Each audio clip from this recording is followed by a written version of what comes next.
चंद्रसर झील के किनारे एक गरीब लेकिन मेहनती मछुआरा हरिया रोज की तरह जाल डाल रहा था। उसे क्या पता था कि आज उसकी किस्मत बदलने वाली है। अरे, आज तो सुबह से एक भी मछली हाथ नहीं लगी। हे भगवान, आज भी खाली हाथ घर गया तो क्या खाऊंगा। थोड़ी देर बाद अरे अरे, ये जाल इतना भारी कैसे हो गया? लगता है आज तो बड़ी मछली फंसी है। अरे वाह, ये क्या, इतनी चमक। हे मानव, मुझे छोड़ दो। अरे, मछली बोल रही है। तू कौन है? मैं कोई साधारण मछली नहीं, मैं जादुई सुनहरी मछली हूँ। अगर तुम मुझे छोड़ दोगे तो तुम्हें 3 भविष्य की गुप्त बातें बताऊंगी। अरे, मुझे भविष्य से क्या लेना देना।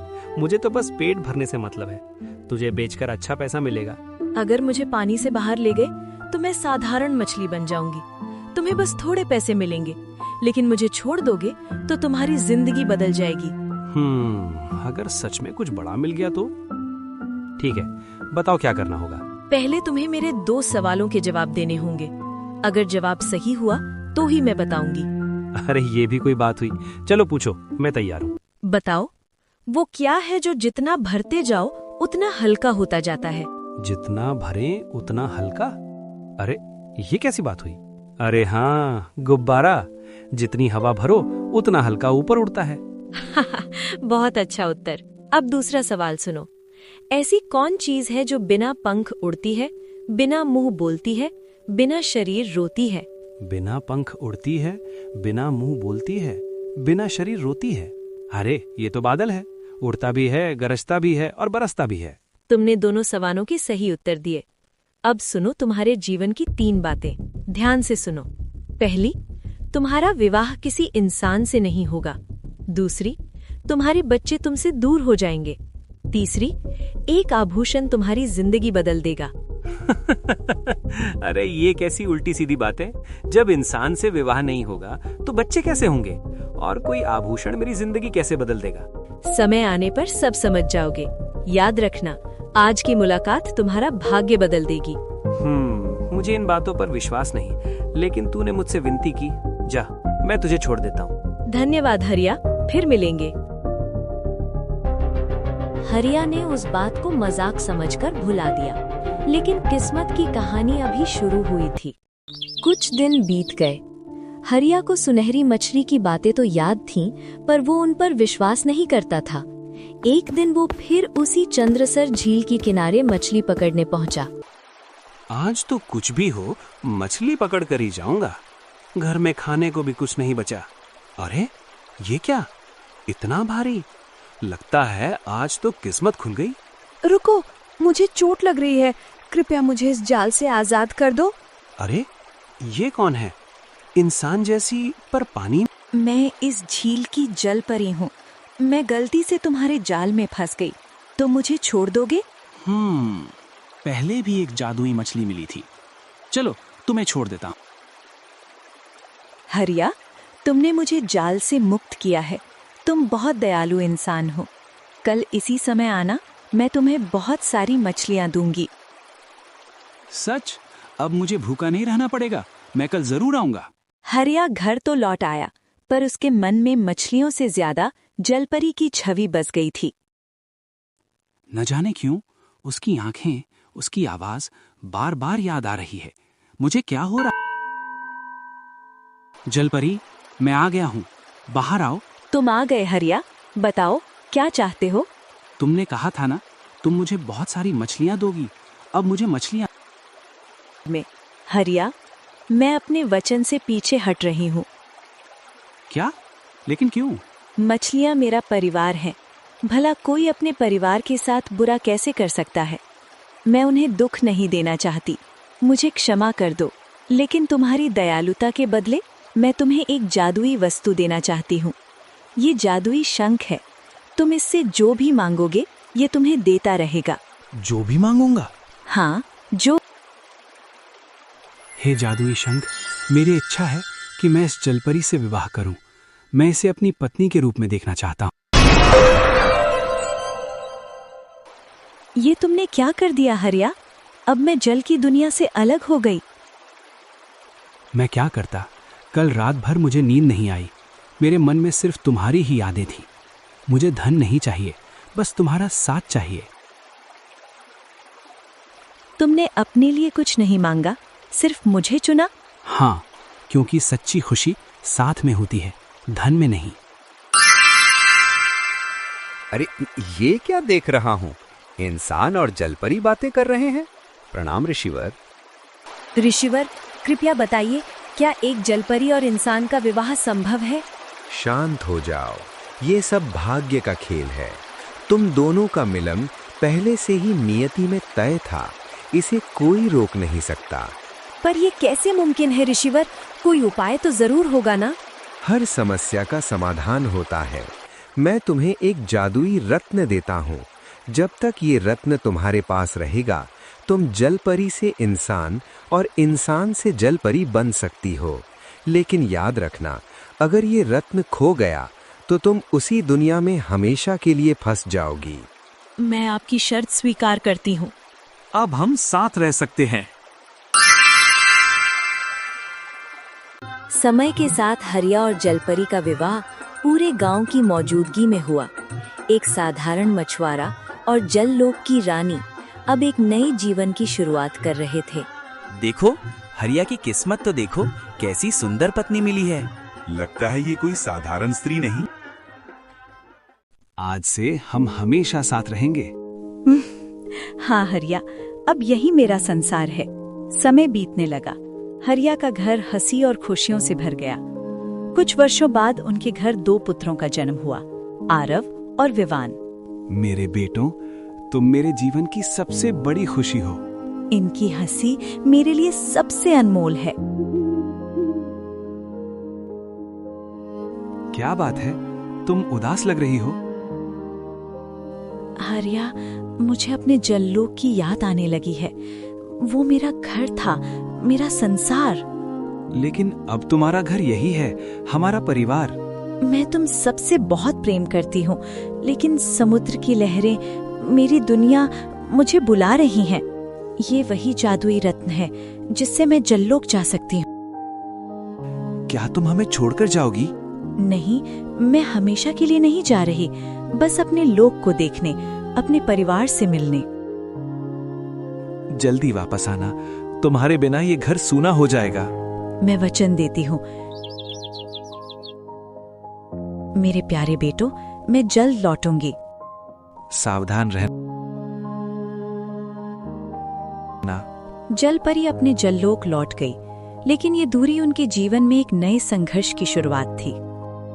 जलपरी अपने जललोक लौट तो आई, लेकिन उसका मन अब भी हरिया और अपने बच्चों के पास था।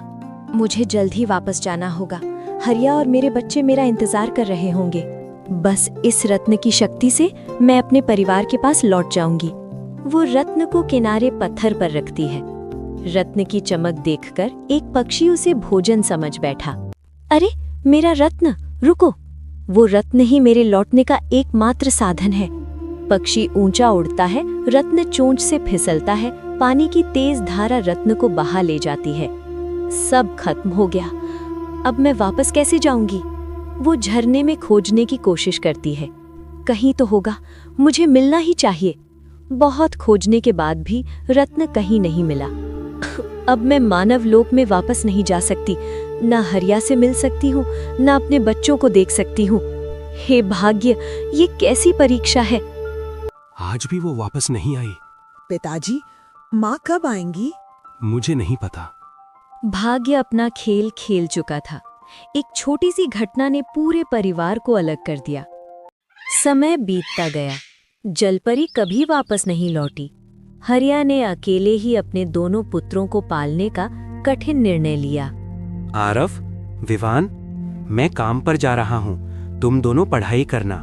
पिताजी, माँ कब आएंगी? वो बहुत दूर गई हैं बेटा, लेकिन एक दिन जरूर लौटेगी। हरिया ने माँ और पिता दोनों का कर्तव्य निभाया। उसने अपने बच्चों को कभी माँ की कमी महसूस नहीं होने दी। समय बीतता गया। बच्चे अब बड़े हो रहे थे। पिताजी ने हमारे लिए कितना त्याग किया है। लेकिन हमारे मन में हमेशा एक सवाल रहा, हमारी माँ आखिर कहाँ है? पिताजी, आज हमें सच बताइए, माँ हमें छोड़कर क्यों गईं? तुम्हारी माँ साधारण स्त्री नहीं थी, वो जललोक की जलपरी थी। जलपरी? तो वो अब कहाँ है? वो अपने लोक गई थी, लेकिन वो वापस नहीं आ सकी। तो क्या वो आज भी हमारी प्रतीक्षा कर रही होगी? हाँ, शायद। भैया, हमें माँ को ढूंढना चाहिए। हाँ, हम उन्हें वापस लेकर आएंगे। पिताजी, हमें अनुमति दीजिए, हम माँ को खोजने जाएंगे। ये मार्ग आसान नहीं है। समुद्र, जंगल, अनजाने खतरे, आपने हमें साहस सिखाया है। अब हमें अपना कर्तव्य निभाने दीजिए। जाओ, लेकिन सावधान रहना और अपनी माँ को जरूर वापस लाना। माँ के प्रेम ने उन्हें यात्रा पर निकलने की शक्ति दी। उनकी ये खोज आगे चलकर उनके जीवन की सबसे बड़ी परीक्षा बनने वाली थी। हे ईश्वर, मेरे बच्चों की रक्षा करना। आरव और विवान जंगल में चलते गए और एक झील के पास जाकर पहुंच गए। यही वो झील है जिसके बारे में पिताजी ने बताया था। यहीं से हमारी माँ की कहानी शुरू हुई थी और शायद यहीं से हमारी खोज भी पूरी होगी। भैया, न जाने क्यों इस जगह पर आते ही मन बेचैन हो रहा है। ऐसा लगता है जैसे कोई हमें देख रहा हो, जैसे इस जल में कोई रहस्य छुपा है। हो सकता है ये वही स्थान है जहाँ भाग्य ने हमारे माता पिता को मिलाया था। आज शायद वही भाग्य हमें भी सच के करीब ले जाएगा। हे जल की देवी, यदि कोई इस जल में निवास करता है तो कृपया हमारे सामने प्रकट होइए। हम किसी को हानि पहुंचाने नहीं आए हैं, हम केवल अपनी माँ की खोज में भटकते हुए यहाँ पहुँचे हैं। कौन हो तुम दोनों और इस पवित्र जल को क्यों पुकार रहे हो? भैया देखो, ये तो सच में जल कन्या है। हे देवी, हम दूर से आए यात्री हैं। हम अपनी माँ की खोज कर रहे हैं, जो वर्षों पहले हमसे बिछड़ गई। हमारी माँ जललोक की रहने वाली थी। वो एक दिन अपने लोक लौट गईं, लेकिन फिर कभी वापस नहीं आईं। हमारे पिताजी कहते हैं उनका जादुई रत्न खो गया था। तब से हम उन्हें खोज रहे हैं। ये मेरे ही पुत्र हैं। समय ने इन्हें कितना बड़ा कर दिया। जल कन्या की आंखें नम हो जाती हैं। वो भावनाओं को रोकती है। यदि तुम्हारी खोज सच्ची है तो तुम्हें कठिन परीक्षाओं से गुजरना होगा। सिर्फ प्रेम ही नहीं, धैर्य और साहस भी चाहिए। हम हर परीक्षा देने को तैयार हैं, बस हमें मार्ग दिखाइए। हमने बचपन से माँ के बिना जीवन जिया है। अब बिना सच जाने वापस नहीं जाएंगे। तुम दोनों के शब्दों में सच्चाई है, लेकिन इस रहस्य का उत्तर मेरे पास नहीं है। तो फिर हम क्या करें? हम किससे सहायता मांगे? एक महान ऋषि हैं जिनका ज्ञान तीनों लोकों में प्रसिद्ध है। वे तुम्हें तुम्हारी खोज का मार्ग दिखा सकते हैं। कौन है वे? हम उनसे कहाँ मिल सकते हैं? ऋषि वशिष्ठ। वे पर्वतों के बीच अपने आश्रम में तपस्या करते हैं। उनकी दृष्टि भूत, वर्तमान और भविष्य सब देख सकती है। क्या वे हमें हमारी माँ तक पहुँचने में सहायता करेंगे? यदि तुम्हारा हृदय शुद्ध है तो अवश्य। तुम दोनों में अद्भुत साहस है। अपने पिता की सेवा करना और सत्य के मार्ग पर चलना। आप हमें ऐसे क्यों देख रही हैं, जैसे आप हमें पहले से जानती हो? जल सबको पहचानता है और मैं जल की संरक्षक हूँ। देवी, आपने हमारी सहायता की, हम आपका आभार व्यक्त करते हैं। जाओ, ऋषि वशिष्ठ के पास जाओ। तुम्हारी यात्रा तुम्हें सत्य के और करीब ले जाएगी। हम लौटकर आपको अपनी सफलता का समाचार देंगे। और यदि हमारी माँ मिली तो सबसे पहले आपको धन्यवाद कहेंगे। दोनों चले जाते हैं। जल कन्या उन्हें जाते देखती है। आंखों से आंसू गिरते हैं। मेरे बच्चों, मैं तुम्हें पहचानती हूँ, पर अभी सत्य बताने का समय नहीं आया। भाग्य स्वयं तुम्हें सच तक ले जाएगा। माँ और पुत्र आमने सामने थे, फिर भी अनजान। भाग्य ने उनके मिलन को अभी टाल दिया था। भैया, हम कई दिनों से यात्रा कर रहे हैं। न जाने ऋषि वशिष्ठ का आश्रम अभी कितना दूर है, लेकिन मेरे मन में एक अजीब सा विश्वास है, जैसे हमारी मंजिल अब पास है। विवान, जब उद्देश्य सच्चा हो तो रास्ते की कठिनाइयां मायने नहीं रखती। हम अपनी माँ की खोज में निकले हैं और जब तक सत्य नहीं मिल जाता हम रुकेंगे नहीं। भैया देखो, वो सामने आश्रम दिखाई दे रहा है। शायद यही ऋषि वशिष्ठ का निवास है। हे महान ऋषि वशिष्ठ, हम आपकी शरण में आए हैं। कृपया हमारी सहायता करें। मुझे ज्ञात है तुम दोनों किस उद्देश्य से यहाँ आए हो। तुम अपने अतीत का सत्य जानना चाहते हो। आप बिना बताए ही सब जान गए। ज्ञान की दृष्टि से कुछ भी छिपा नहीं रहता, लेकिन सत्य प्राप्त करने के लिए तुम्हें स्वयं को योग्य सिद्ध करना होगा। हम हर परीक्षा देने को तैयार हैं गुरुवर, कृपया हमें मार्ग दिखाइए। मनुष्य का सबसे बड़ा शत्रु क्या है? मुझे लगता है मनुष्य का सबसे बड़ा शत्रु उसका अहंकार है। अहंकार ही उसे सत्य से दूर कर देता है। उत्तम उत्तर। अब दूसरा प्रश्न, मनुष्य की सबसे बड़ी शक्ति क्या है? प्रेम, क्योंकि प्रेम ही वो शक्ति है जो हर कठिनाई को जीत सकती है। तुम दोनों के हृदय शुद्ध हैं। तुम सत्य जानने के योग्य हो। तुम्हारी माँ जल लोक की निवासी है। वो तुमसे दूर इसलिए हुई क्योंकि उसका जादुई रत्न खो गया था। वही रत्न उसे मानव लोक में वापस आने की शक्ति देता था। तो क्या हम उनसे फिर मिल सकते हैं? हाँ, लेकिन उसके लिए तुम्हें खोया हुआ रत्न ढूंढना होगा। वो रत्न कहाँ मिलेगा गुरुवर? वो रत्न झरने की गहराइयों में छिपा है। उसे पाने के लिए साहस, धैर्य और त्याग की आवश्यकता होगी। ये तावीज तुम्हारी रक्षा करेगा। जब भी तुम्हारा मन डगमगाए, ये तुम्हें सही मार्ग दिखाएगा। गुरुवर, हम आपके आभारी हैं। हम अपनी माँ को अवश्य वापस लाएंगे। दोनों भाई प्रणाम कर यात्रा पर निकल पड़े। अब उनकी यात्रा और भी कठिन होने वाली थी, लेकिन माँ से मिलने की आशा ने उन्हें अटूट साहस दे दिया। आरव और विवन उसी झरने पर जा पहुंचे जो उन्हें वृषि ने बताया था। भैया, यही वो जादुई झरना है जिसके बारे में ऋषि वशिष्ठ ने बताया था। हाँ, देखो, इसकी रोशनी जैसे हमें बुला रही हो।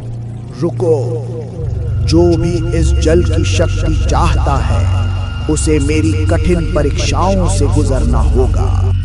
हम हर परीक्षा के लिए तैयार हैं। हमें अपनी माँ को वापस लाना है। यदि उत्तर गलत हुआ तो तुम सदा के लिए यहाँ कैद हो जाओगे। हमें मंजूर है। बताओ, ऐसी कौन चीज है जिसे तोड़ने से पहले बोलना पड़ता है? तोड़ने से पहले बोलना पड़ता है? पत्थर नहीं, कांच नहीं। मुझे समझ आया। क्या? उत्तर है वादा। वादा करने के बाद ही उसे तोड़ा जाता है। सही उत्तर। तुम्हारी बुद्धि प्रशंसनीय है। अब दूसरी पहेली, ऐसा क्या है जो तुम्हारा है लेकिन दूसरे लोग तुमसे ज्यादा इस्तेमाल करते हैं? जो हमारा है पर दूसरे ज्यादा इस्तेमाल करते हैं? हमारा घर, हमारा धन। नहीं, मुझे उत्तर मिल गया। बताओ। उत्तर है हमारा नाम। हमसे ज्यादा लोग हमारा नाम लेते हैं। तुम दोनों ने बुद्धि, धैर्य और साहस की परीक्षा पार की है। मैं प्रसन्न हूँ। ये दिव्य मणि लो, ये तुम्हें सत्य तक पहुँचाने में सहायता करेगी। वर्षों की खोज और कठिन परीक्षाओं के बाद आरव और विवान आखिरकार वो जादुई रत्न लेकर उसी झील के पास पहुंचे जहां से उनकी कहानी शुरू हुई थी। भैया, यही वो जगह है। बाबा ने कहा था रतन को जल में अर्पित करने से सच सामने आ जाएगा। आज हमें अपनी माँ के बारे में सब सच जानना ही होगा। आरव धीरे से रत्न झील में डालता है। पानी में तेज रोशनी फैलती है। जल की गहराइयों से एक दिव्य रूप प्रकट हुआ, वही रहस्यमयी जल परी। तावीज चमकने लगता है। इस चमक का क्या मतलब हो सकता है? दिल कहता है यही हमारी माँ है। मेरे बच्चों, अब मैं तुमसे सच नहीं छुपा सकती। तो आप ही हमारी माँ हो? हाँ बेटा। बरसों पहले मैं मानव लोक में तुम्हारे पिता हरिया के साथ रहती थी, लेकिन जादुई रत्न खो जाने से मैं जललोक में फंस गई। मैं चाहकर भी वापस नहीं आ सकी। हर पल तुम सब की याद मुझे सताती रही। तुम्हें मेरे पास लाने के लिए दिया गया था। मैं ही तुम्हारी माँ हूँ। परिस्थितियों ने मुझे तुमसे दूर कर दिया था। माँ, हमने आपको हर जगह ढूंढा। हमें हमेशा लगता था कि आप कहीं न कहीं हमारा इंतजार कर रही हैं। आरव, विवान। अपने बच्चों की खोज में भटकते हुए हरिया भी उसी झील तक पहुंच गया था। ये कैसे संभव है?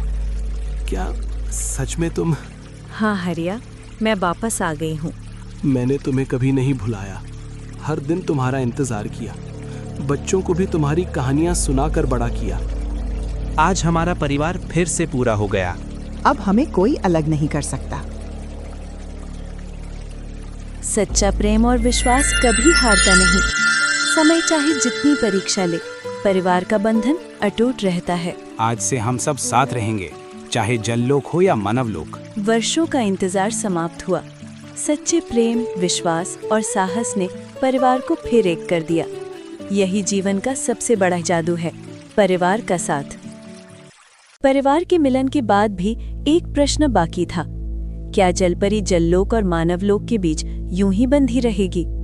इसका समाधान पाने के लिए पूरा परिवार ऋषि के आश्रम पहुंचा। हे ऋषिवर, हम फिर से साथ तो आ गए हैं, लेकिन ये जादुई रत्न ही हमारी खुशियों का कारण भी है और डर भी। कृपया मार्ग दिखाइए। गुरुदेव, हम अपनी माँ को फिर कभी खोना नहीं चाहते। कोई ऐसा उपाय बताइए जिससे हमारा परिवार हमेशा साथ रह सके। इस रत्न में अपार शक्ति है, लेकिन यही शक्ति तुम्हें बार बार अलग भी कर सकती है। जहाँ जादू होता है वहाँ परीक्षा भी होती है। एक ही मार्ग है, या तो जलपरी जललोक लौट जाए या ये रत्न सदा के लिए नष्ट कर दिया जाए। यदि रत्न नष्ट हो गया तो मैं हमेशा के लिए मानव बन जाऊंगी और कभी अपने जललोक वापस नहीं जा सकूंगी। जलपरी के सामने कठिन निर्णय था, अपना पुराना संसार या अपना परिवार। मेरे लिए सबसे बड़ा सत्य मेरा परिवार है। मैं अपने बच्चों और पति के साथ रहना चाहती हूँ। मैं मानव बनकर जीवन जीने को तैयार हूँ। तुम्हें कोई त्याग करने की आवश्यकता नहीं। नहीं हरिया, ये त्याग नहीं, मेरा सौभाग्य है। जलपरी के निर्णय के बाद ऋषि ने रत्न अपने हाथों में लिया। मंत्र उच्चारण करते रत्न को नष्ट कर दिया। ये रत्न अब किसी को अलग नहीं करेगा। आज इसकी शक्ति यहीं समाप्त होती है। रत्न के नष्ट होते ही जलपरी का शरीर चमक उठा और वो हमेशा के लिए एक साधारण मानव स्त्री बन गई। अब मुझे जल की ओर खिंचाव महसूस नहीं हो रहा। अब तुम पूर्ण रूप से मानव हो। तुम्हारा जीवन अब केवल तुम्हारे परिवार के साथ है। माँ अब हमें कभी छोड़कर नहीं जाएंगी। अब हमारा परिवार हमेशा साथ रहेगा। आज मेरा घर सच में पूरा हुआ है। प्रेम ही सबसे बड़ा जादू है, जिसने हमें फिर से एक कर दिया। समय बीतता गया। परिवार प्रेम, विश्वास और खुशियों के साथ जीवन बिताने लगा। वर्षों बाद हरिया फिर उसी झील पर आया, जहां से उसकी जीवन यात्रा शुरू हुई थी। यहीं से सब शुरू हुआ था। जादू, प्रेम, बिछड़ना और फिर परिवार का मिलन। पानी से एक सुनहरी जादुई मछली प्रकट होती है। हरिया, क्या तुम मुझे पहचानते हो? तुम वही जादुई मछली जिसने वर्षों पहले मेरा भाग्य बताया था। हाँ, आज मैं तुम्हारी परीक्षा लेने आई हूँ। क्या तुम आज भी मुझे पकड़ोगे? नहीं, अब मैंने समझ लिया है, किसी की स्वतंत्रता छीनकर सुख नहीं मिलता। तुम भी इस जल की संतान हो, तुम्हें पकड़ना अन्याय होगा। तो तुम मछली पकड़ना छोड़ दोगे? हाँ, अब मैं जीवों को कष्ट देकर जीवन नहीं जीना चाहता। परिवार ने मुझे दया और प्रेम का अर्थ सिखाया है। हरिया, आज तुमने सच्ची करुणा दिखाई है। यही सबसे बड़ी परीक्षा थी। मुझे किसी वरदान की इच्छा नहीं, मेरा परिवार ही मेरा सबसे बड़ा धन है। इसी निस्वार्थ भाव के कारण मैं तुम्हें समृद्धि और सुख का वरदान देती हूँ। उस दिन से हरिया के जीवन में कभी अभाव नहीं रहा। उसके घर में सुख, शांति और समृद्धि हमेशा बनी रही। आज तुम्हारे चेहरे पर अलग ही शांति है। क्योंकि आज मैंने जीवन की सबसे बड़ी सीख पाई है। दया और करुणा से बड़ा कोई जादू नहीं। जो दूसरों के जीवन का सम्मान करता है, प्रकृति स्वयं उसे आशीर्वाद देती है।